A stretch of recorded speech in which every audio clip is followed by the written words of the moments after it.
कभी सोचा है, एक नन्हे से बच्चे का दिमाग जो सिर्फ रोना और मुस्कुराना जानता है, वो एक वयस्क के दिमाग में कैसे बदल जाता है? वही दिमाग जो बाद में जाकर मुश्किल से मुश्किल प्रॉब्लम सॉल्व कर लेता है। आज हम इसी कमाल की संज्ञानात्मक चढ़ाई को समझने वाले हैं। ये वो सवाल हैं जो हम सबको कभी ना कभी हैरान जरूर करता है, चाहे कोई पेरेंट हो, टीचर हो या बस दुनिया को समझने की कोशिश करने वाला एक इंसान। चलिए आज इस पहेली को सुलझाने की कोशिश करते हैं। और इस पूरी पहेली को सुलझाने में एक नाम सबसे ऊपर आता है, जीन पियाजे। वो सिर्फ एक मनोवैज्ञानिक नहीं थे, बल्कि एक क्रांतिकारी विचारक थे, जिन्होंने बच्चों को देखने के हमारे नजरिए को ही हमेशा के लिए बदल दिया। पियाजे का सबसे बड़ा, सबसे क्रांतिकारी आइडिया क्या था?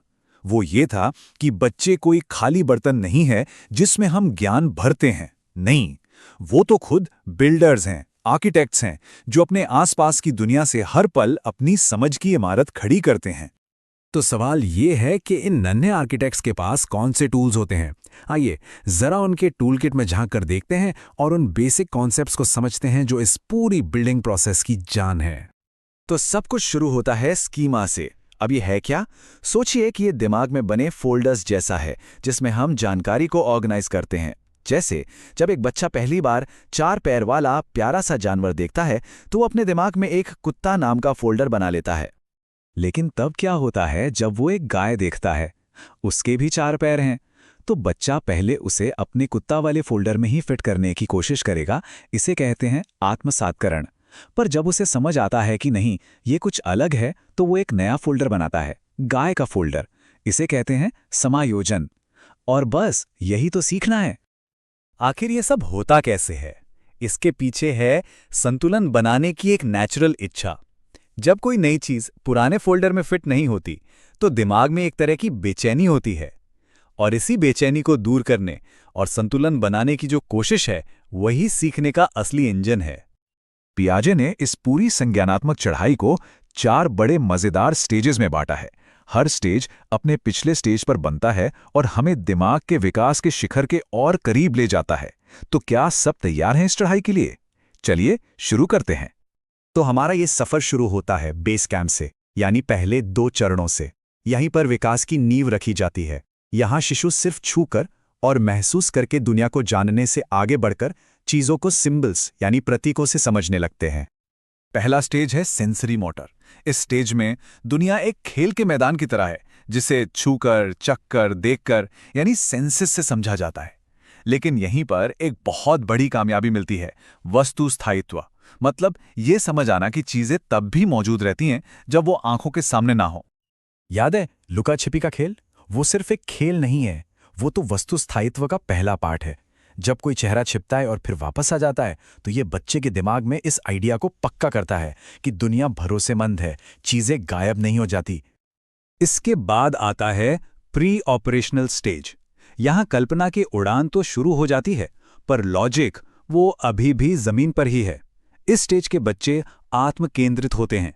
इसका मतलब ये नहीं कि वो मतलबी हैं, नहीं, इसका मतलब बस ये है कि उन्हें लगता है पूरी दुनिया चीजों को ठीक वैसे ही देखती है जैसे वो देखते हैं।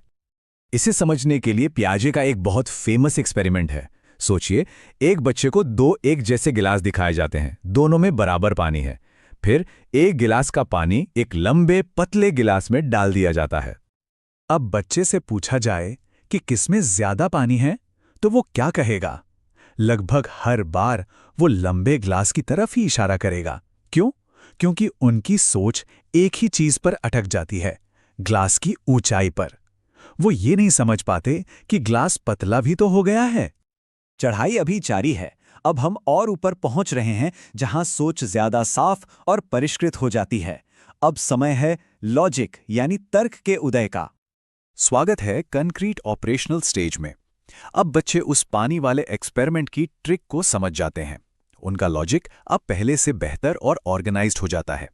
लेकिन हाँ, ये लॉजिक अभी भी उन चीजों पर ही काम करता है जिन्हें वो देख या छू सकते हैं, मतलब ठोस चीजों पर।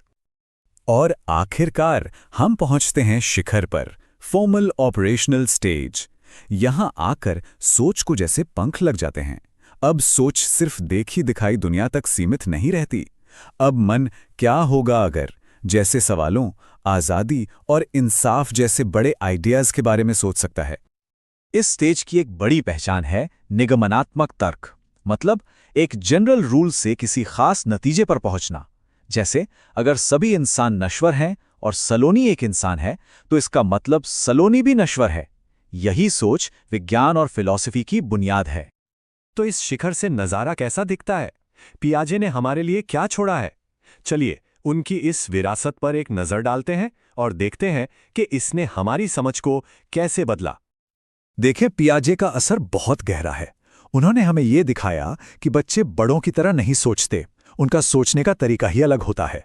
लेकिन हाँ, हर थ्योरी की तरह इस पर भी सवाल उठाए गए हैं। कुछ लोगों का मानना है कि पियाजे ने शायद बच्चों की काबिलियत को थोड़ा कम आंका और ये जो स्टेजेस हैं ये शायद उतने पक्के नहीं होते।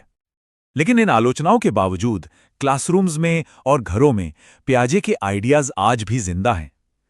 करके सीखना, बच्चों को खुद खोज करने देना और उनके दिमागी विकास के स्टेज के हिसाब से उन्हें पढ़ाना, ये सारे विचार सीधे पियाजे के काम से ही निकले हैं। तो ये सब हमें एक बड़े सवाल पर लाकर छोड़ता है। अगर बच्चे सच में अपने ज्ञान के निर्माता हैं, तो फिर सिखाने के हमारे तरीके कैसे होने चाहिए? ये एक ऐसा सवाल है जिस पर हम सभी को, पेरेंट्स को, टीचर्स को और एक समाज के तौर पर सोचने की जरूरत है।